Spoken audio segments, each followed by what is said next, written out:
2 months had passed since the video of the moped burning shook the internet. The small city of Dryden, Ontario, where Maya lived, was no longer the same. In every Tim Hortons, people were still talking about her story. Some were in awe, others sneered. To many, Maya was a symbol of courage. But to some, she was seen as a troublemaker who had embarrassed the local OPP, Ontario Provincial Police Detachment. That morning, Maya walked to her high school. She wore her usual jeans and a hoodie, her hair tied back in a neat ponytail. But now, every step felt heavier. Some friends looked at her with admiration, while others whispered behind her back. "Hey, that's Maya, the one who went viral, right?" "Yeah. But I heard because of her, the cops in this town are all under review. It's just making trouble for everyone. Feel sorry for her dad. Must have a lot of enemies now." Maya pretended not to hear, but her heart still stung. She entered her classroom, sat in her usual front row seat, and opened her textbook. But she couldn't fully concentrate. Her history teacher, Ms. Thompson, watched Maya from the front of the class. After the lesson ended, she called her over quietly. "Maya, a moment, dear." Maya approached. Ms. Thompson looked at her student's face gently. "Are you still holding up?" Maya gave a small smile. "I have to, Ms. T. Ms. Thompson took a deep breath. "You know, when I was your age, I also saw injustices that made me angry. But I stayed quiet. Now, I look at you. And I know staying quiet was wrong." Maya looked down, her eyes glistening. "Sometimes I want to be quiet too, ma'am.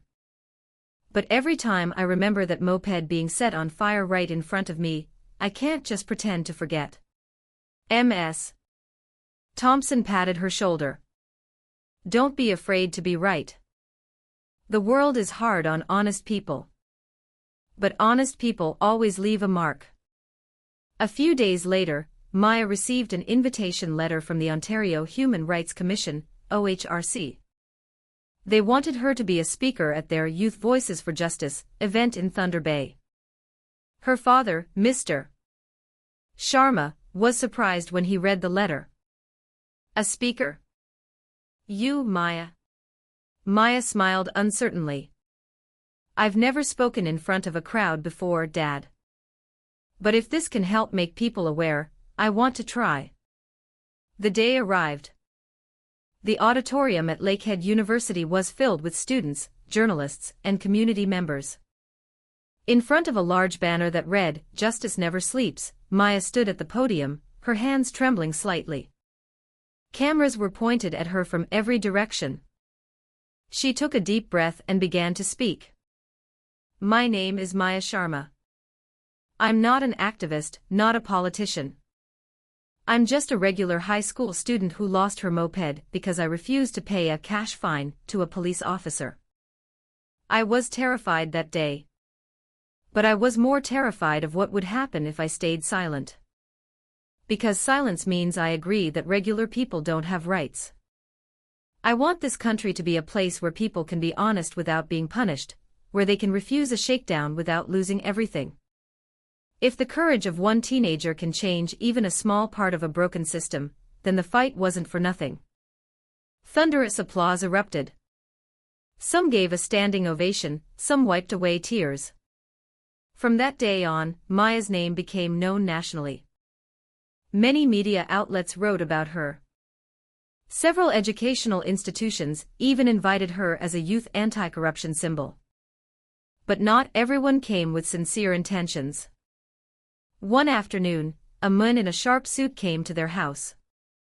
He introduced himself as Ryan, a producer for a major Toronto-based television network. "Mr. Sharma, Maya. We want to adapt your story into a TV movie. It's so inspirational. Of course, we'll provide appropriate compensation." Mr. Sharma glanced at Maya. What do you think, kid? Maya looked at Ryan carefully. If the film can make more people aware, I'll do it. But I don't want this story dramatized just for ratings. This isn't entertainment. This is about the truth. Ryan smiled, a bit stiffly.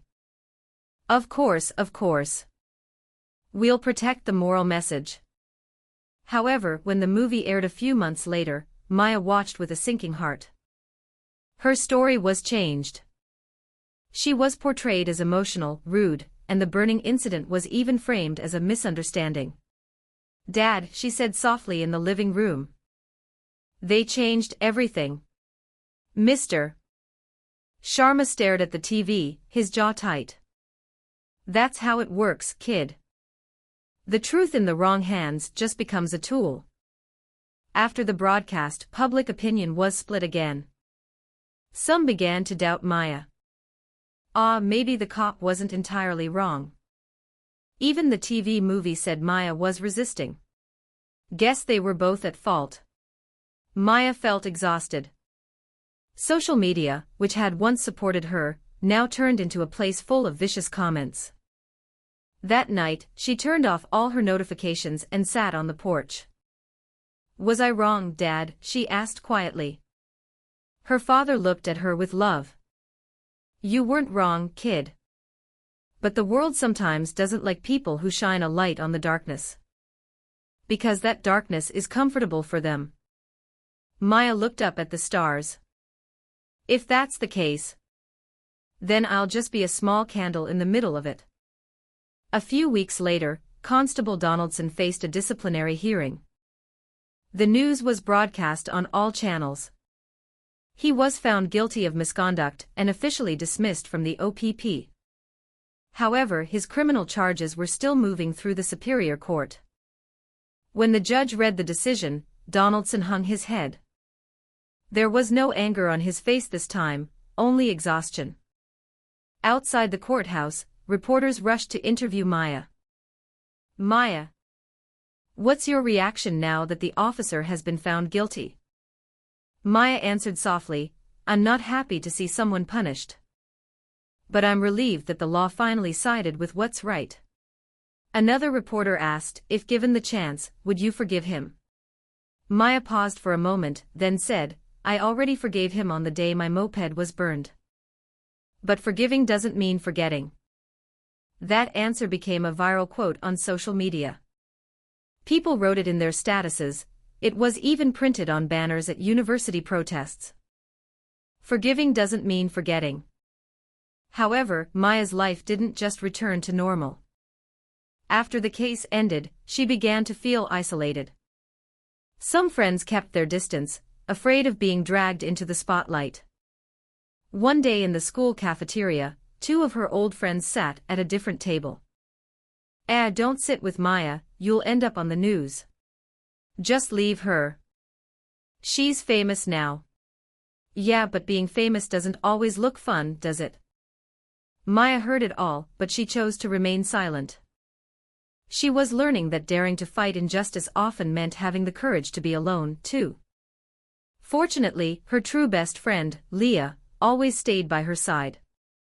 Maya, you know, I used to want to be like you.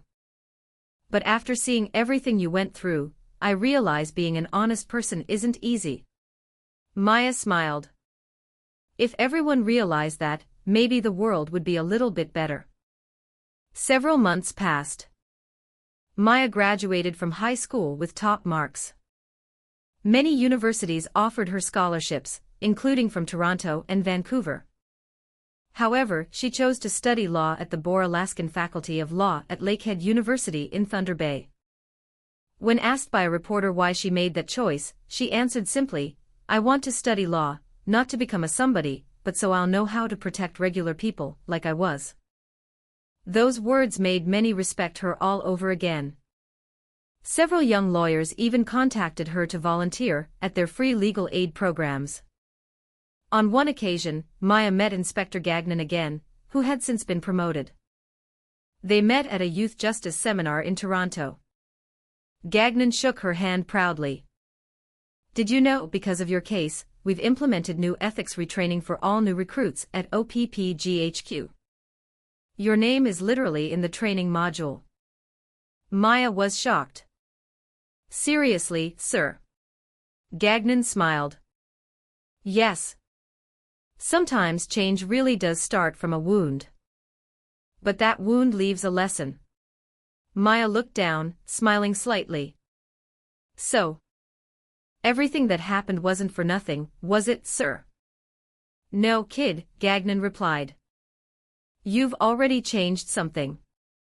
Even if you haven't realized it yourself.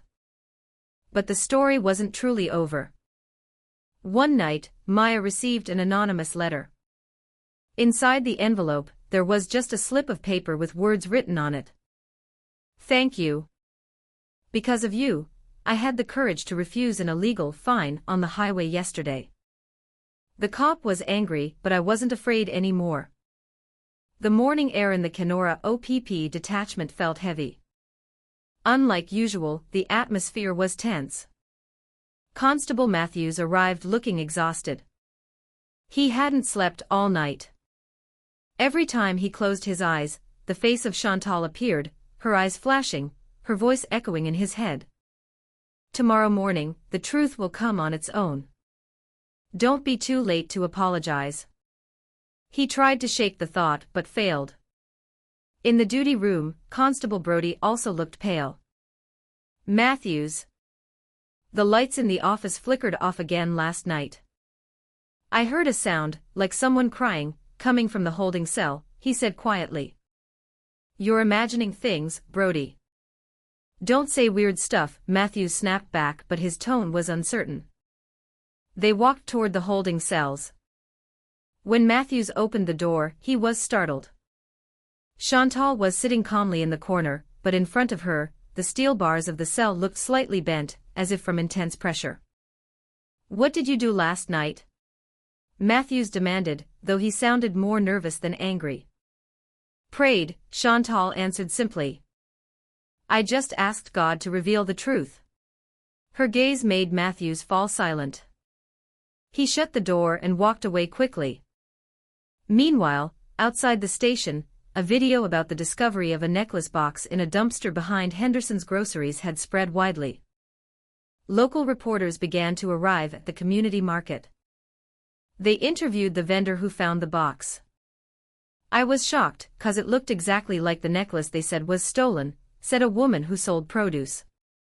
That means that girl wasn't guilty, another local chimed in. On social media, comments exploded. Poor girl, she must have been framed.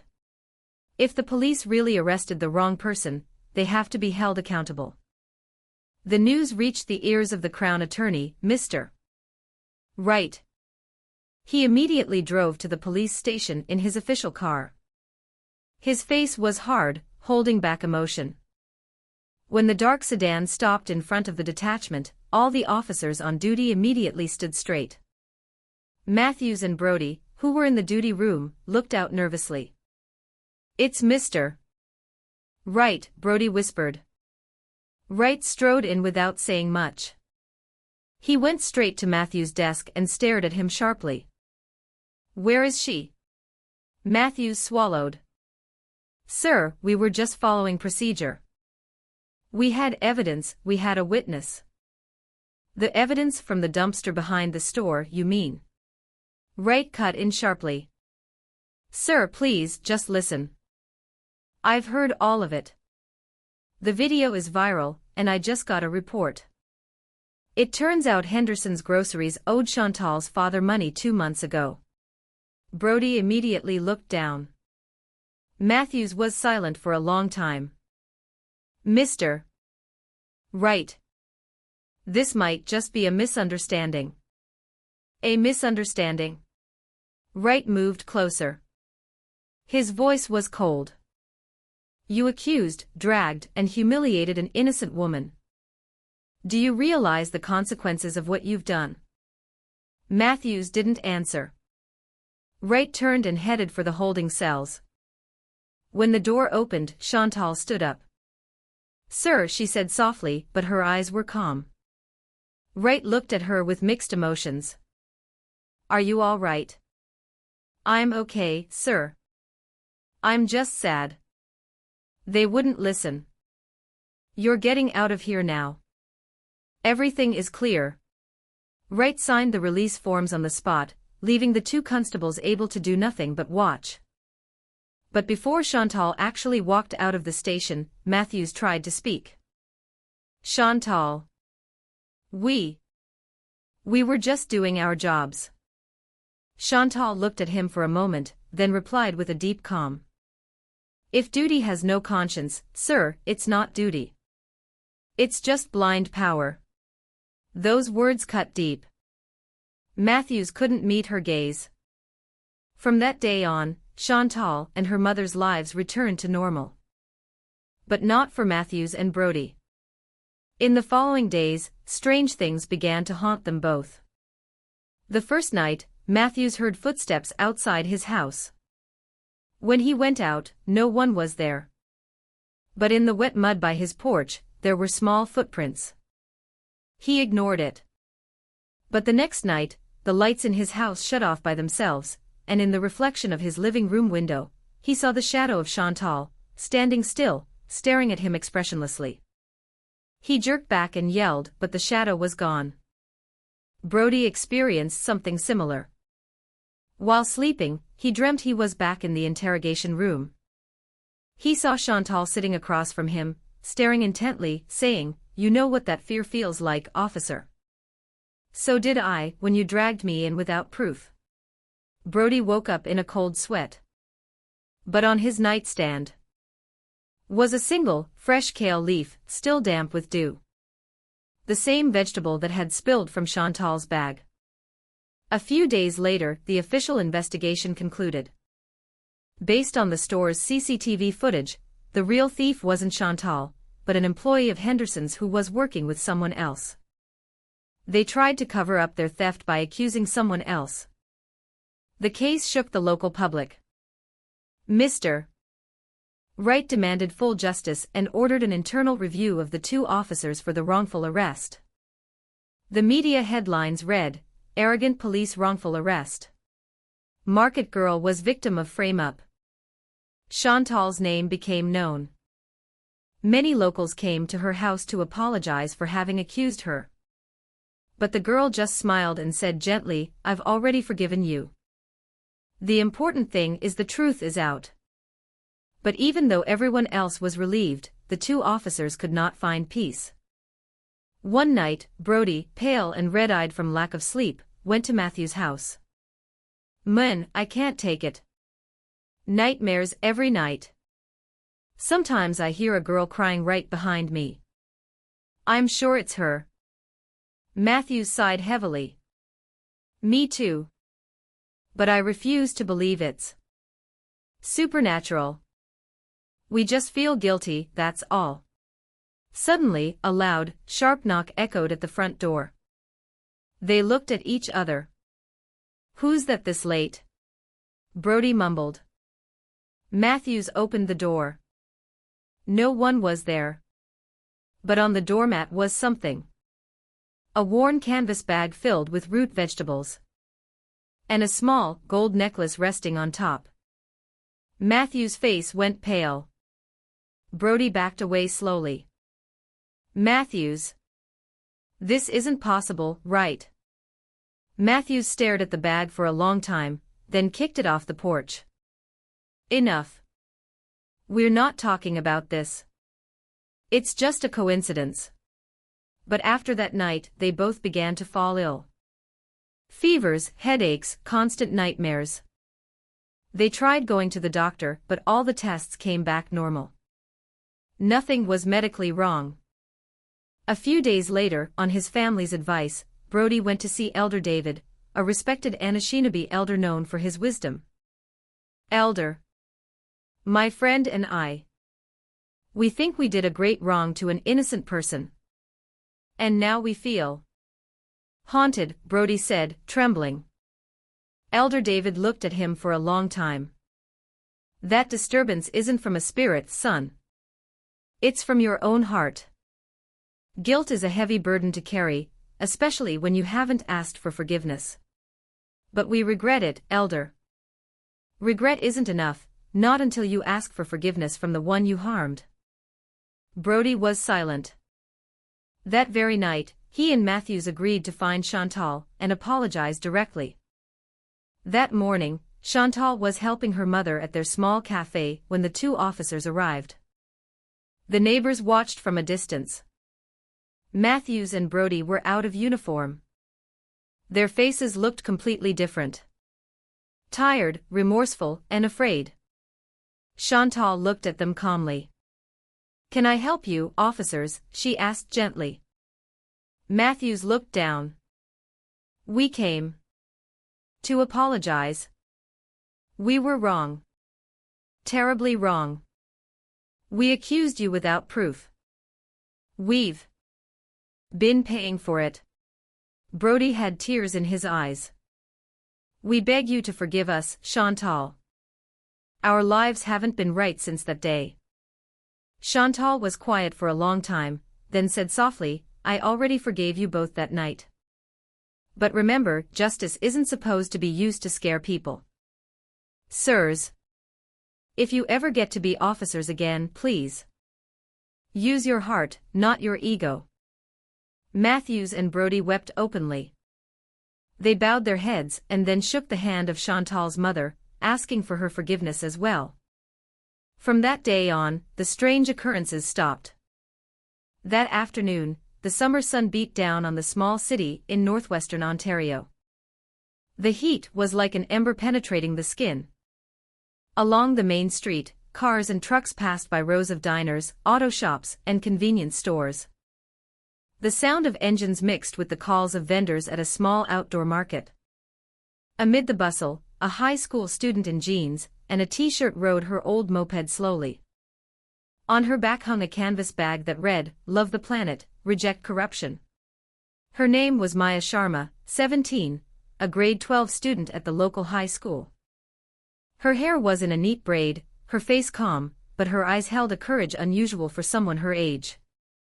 She was just heading home from school after a student council meeting. Maya was known at school as a student who was critical and brave enough to speak about honesty and justice. Her father, Mr. Sharma, was a humble mechanic in a small garage near their home. Her mother had passed away long ago, and Maya often helped her father at the shop after school. As her moped passed an intersection near the market, she saw a small checkpoint sign, "Traffic Safety Blitz." 3 police officers were standing there. One of them, a tall, heavy-set man in sunglasses, seemed to be holding a ticket book. Beside him, 2 other officers were stopping several drivers. Maya slowed her moped. She knew she hadn't broken any rules. She had her helmet on, her papers were in order. But a nervous feeling still surfaced. Recently, locals had been complaining about sudden blitzes that felt more like shakedowns. The tall, heavy-set officer raised his hand. "Stop, kid." Maya hit the brake, pulled over, and cut the engine. "Yes, officer." "Is there a problem?" The officer looked her up and down, then glanced at the old moped. "License and registration, kid." Maya opened her bag and handed over her license and ownership. The officer examined them with a flat expression, then said curtly, "What's wrong with this moped?" "The left mirror is cracked." Maya quickly checked her mirror, then shook her head. "It is, sir. It just got chipped. I was going to replace it this weekend." The officer snapped his ticket book shut. "Can't do that, kid. Rules say the vehicle has to be in perfect condition on the road. That's a violation." Maya swallowed. "But I'm just going from school to my house, sir. Besides, my papers are all good. It's just a 5-minute drive." The officer stared hard, then lowered his voice. "Look, let's just make this easy. You don't want the hassle, I don't want the paperwork. Just help me out with an administration fee. $100 should cover it. Better than having your moped impounded." Maya stared at the officer in disbelief. An administration fee. The officer glanced left and right, then raised his eyebrows. Yeah, just be quick about it, kid. It's normal. Everyone understands the system. No need to be so uptight. Maya stared at him for a long time. Inside her chest, anger and fear mixed. She knew perfectly well this wasn't about the rules. This was extortion. I'm sorry, officer, she said firmly. But I'm not giving you any money unless it's an official fine. I'm prepared to take the ticket if I'm really at fault. The officer's face changed instantly. His smile vanished. You got a lot of nerve talking to me like that. Maya stood tall beside her moped. I'm just saying what's right, sir. The officer took a step forward. Behind him, the other two officers watched with amusement, like they were watching a good show. Little kid, thinks she knows the law, huh, he said mockingly. You think police work for free out here in the heat? Police work for the public, sir. Not for extra cash, Maya replied automatically. The area around them started to get busy. Several vendors on the roadside were watching, but no one dared to come closer. The atmosphere grew tense. The officer took a deep breath, then stared at Maya with sharp eyes. Fine. You can sort it out at the station. But because you're being stubborn, I'm holding on to your papers. He slipped Maya's license and registration into his uniform pocket. Maya tried to control herself, but her hands were shaking. Sir, those are my documents. You have no right to hold them without issuing a ticket. The officer turned, his face cold. Are you teaching me how to do my job? Maya took out her phone, pointing the camera at the officer. I'm recording this, sir. For proof. I'm not accusing you, but I want to know the procedure. That small act changed the atmosphere immediately. The tall officer spontaneously swatted Maya's hand, hard, sending the phone crashing to the pavement. You dare, he yelled. Maya bent down to grab her phone. But a black boot stomped on it first. Crack. People started to gather. A woman selling vegetables covered her mouth.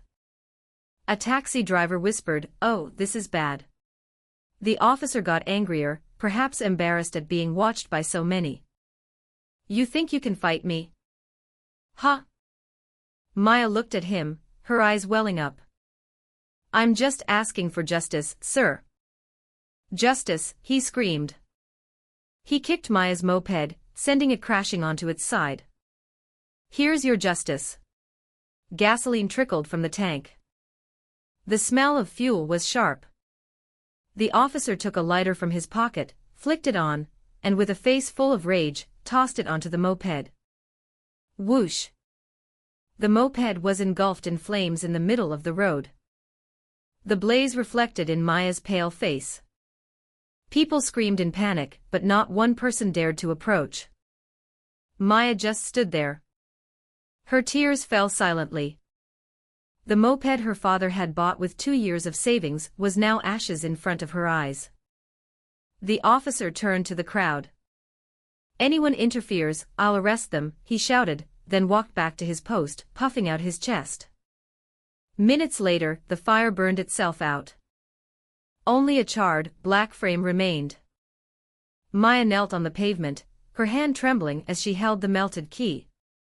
An old man approached her slowly, whispering, "Kid, you have to report this. Don't be silent.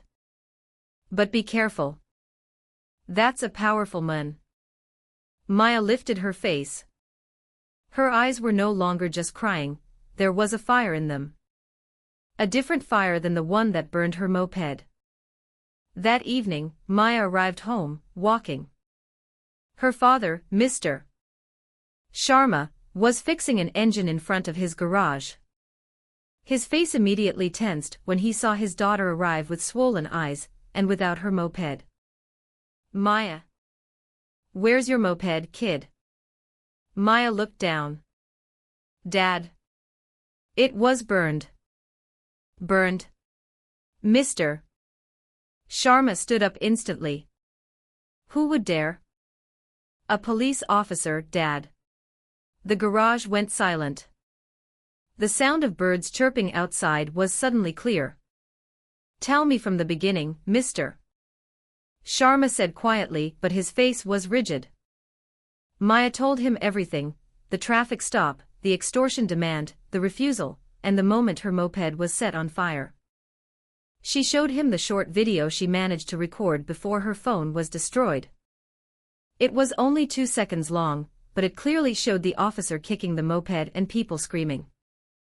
Mr. Sharma was silent for a long time.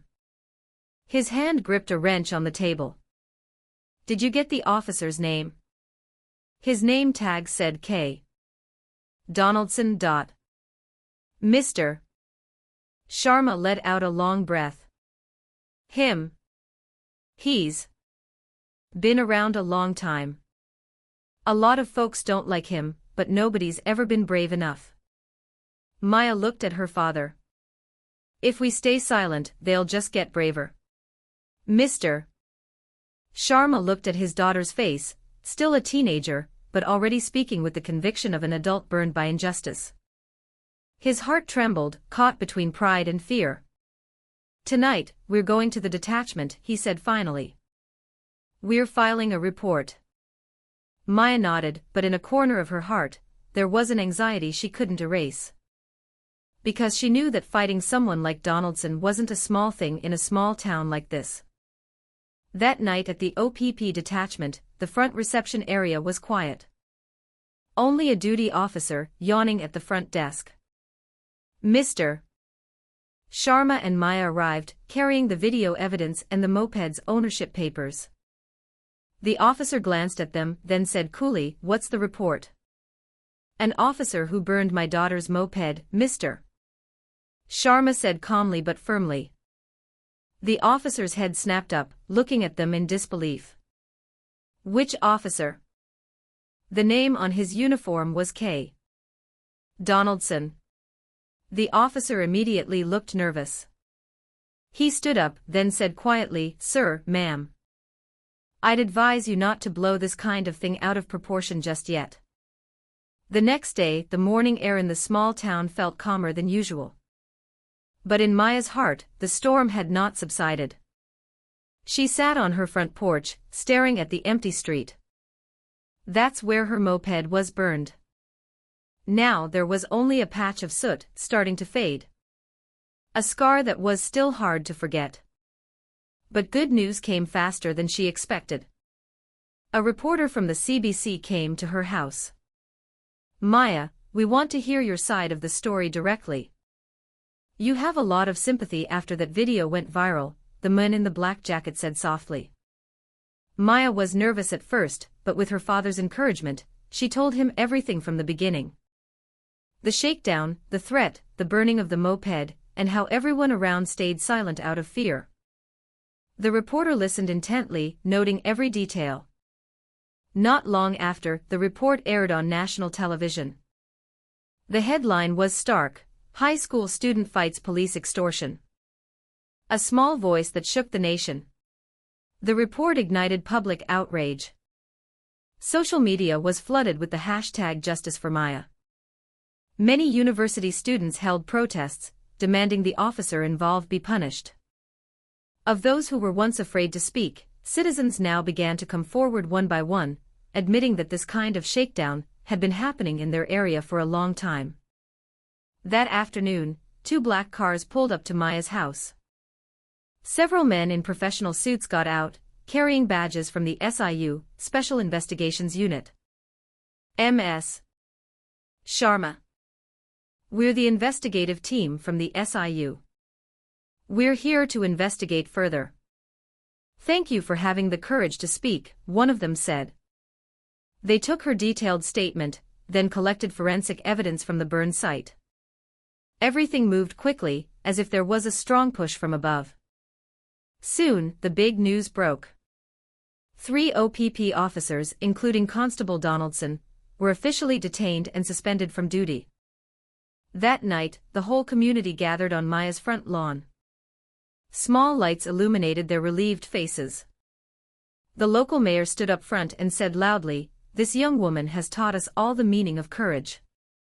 We were silent for too long, and she is the one who woke us up." Maya's tears fell. She never expected her struggle, which initially was just to defend her own dignity, would bring about such a big change. But she wasn't arrogant. She just smiled and said softly, "I just wanted what was fair, sir. A moped can be replaced. Justice can't." A few months later, help came from many places. An educational foundation gave Maya a full scholarship to attend any university she wanted. There was even a new moped, donated by the community, paid for by a collection. But Maya never rode that moped with arrogance. She just looked at it and said, "This isn't compensation. This is a symbol that the little guy can also stand tall." Graduation day arrived. Maya stood on the school stage in her simple gown. When her name was called, the entire student body stood up and applauded. Her teachers looked at her with pride. She received a special award of distinction from the school, inscribed, "For the courage and tenacity to fight for the truth." After the ceremony, Ms. Thompson approached and hugged her. "You didn't just save yourself, dear. You saved the dignity of all of us."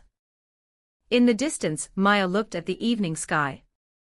She knew the fight wasn't over. But at least now people knew. Never be silent in the face of injustice. No matter how small. She stepped forward calmly, leaving the bitter past behind. And on that road,